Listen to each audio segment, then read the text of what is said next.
Priscila, fica com a gente que nós vamos continuar falando sobre economia aqui. O Brasil começou o ano agora de 22, a Priscila tem falado muito nisso, o NACA também, na programação da CNN, com queda na Bolsa de Valores. As incertezas do mercado sobre gastos do governo federal, a gente estava falando disso agora há pouquinho, na reportagem da Raquel Landim, tem afastado investidores, distanciado o país de uma recuperação. Para explicar melhor o cenário, nós convidamos o economista, especialista em contas públicas, Murilo Viana. Murilo, bom dia, obrigado por atender a CNN.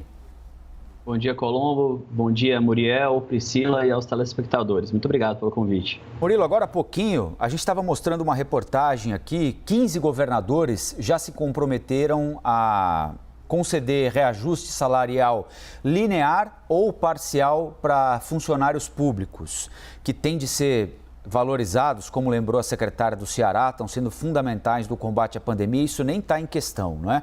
Há pressão também em Brasília, os policiais federais vão receber reajuste, a Receita Federal também quer, o Banco Central também quer, tem ameaça de greve geral no dia 18. Isso prejudica a nossa economia no dia a dia? De que forma? Então, é importante observar que estamos aí entrando no ano eleitoral, né, de corrida eleitoral, tanto para a presidência da República quanto também para os governadores. E também a gente vem de um ano particular de inflação bastante elevada. 2021 deve fechar aí o IPCA, que é o índice oficial de preço utilizado pelo Banco Central para poder gerir tanto a política monetária, como também o índice mais geral aí de preço que atinge a população, na casa dos 2 dígitos, né?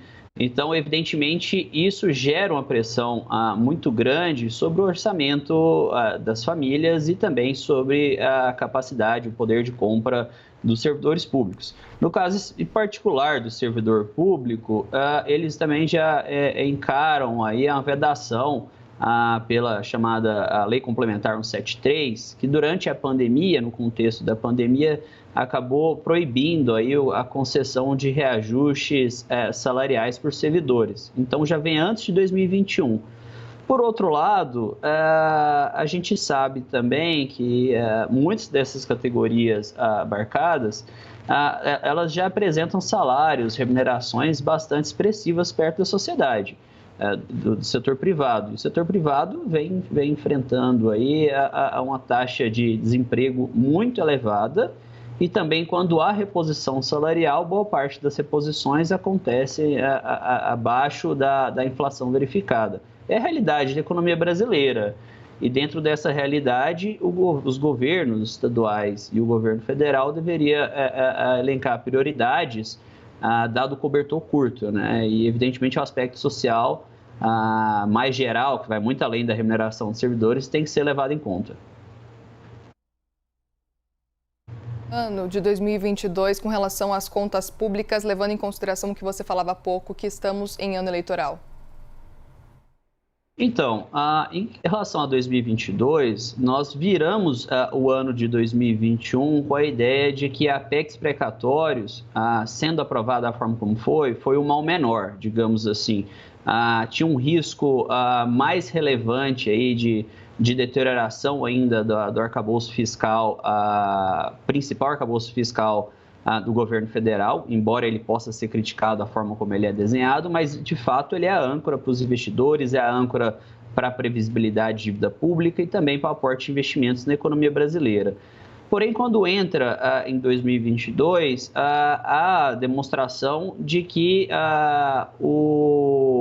os tensionamentos políticos, o ano eleitoral, a difícil corrida eleitoral que vai ser em 2022, e também essa pressão dos servidores públicos vai colocar aí desafios fiscais ainda bastante relevantes ao longo do ano de 2022. E isso já se tornou bastante claro nesses primeiros dias do ano e tende aí a se agravar ao longo de todo o exercício, inclusive na véspera da corrida eleitoral. Murilo, queria que você falasse um pouco sobre essa parte final da sua resposta, sobre essas pressões fiscais, pressões sobre os gastos públicos, para a gente traduzir um pouco do que isso significa para a economia. Qual que é o problema de a gente ver essas pressões de reajustes de servidores, junto com pressões também de desonerações de alguns setores, redução de isenção de IPI? Como que isso acaba afetando a economia e o que deveria ser, qual que deveria ser o cenário ideal nesse momento, diante da situação que a gente tem hoje de contas públicas? Um primeiro ponto é tentar quantificar aí o desafio da questão da remuneração. Já tinha esse, digamos, esse tensionamento forte, como eu já vinha falando, como eu falei, né? Ao longo dos últimos anos, em particular aí de 2021 por causa da inflação elevada, e a sinalização, no caso do governo federal, foi de conceder alguns benefícios para categorias específicas. Isso aí acabou gerando o estopim para essa movimentação toda, sobretudo do alto funcionalismo público, né? E existem estudos, por exemplo, a Instituição Fiscal Independente, a competente Instituição Fiscal Independente, realizou estudos demonstrando que um aumento linear da remuneração dos servidores do Executivo, na casa aí de 1%, um aumento de 1% da remuneração, no caso, a recomposição. Então, por exemplo, se nós tivemos uma inflação aí, vamos arredondar para 10% em 2021, 1% de reposição inflacionária representaria um impacto de despesa adicional e permanente de 3 bilhões de reais para os gastos públicos. Então, se nós imaginarmos aí uma reposição dos 10%, jogando um valor alto de reposição, seria um impacto adicional de 30 bilhões de reais para os cofres públicos, o que é um patamar absurdamente elevado para a condição atual, tanto pela falta de limite dentro do teto de gastos com o arcabouço fiscal que nós temos, como também diante os desafios que são muito claros, evidentes do ponto de vista dos desafios sociais, do desemprego, da carestia, né, da falta de oportunidade que tem na sociedade.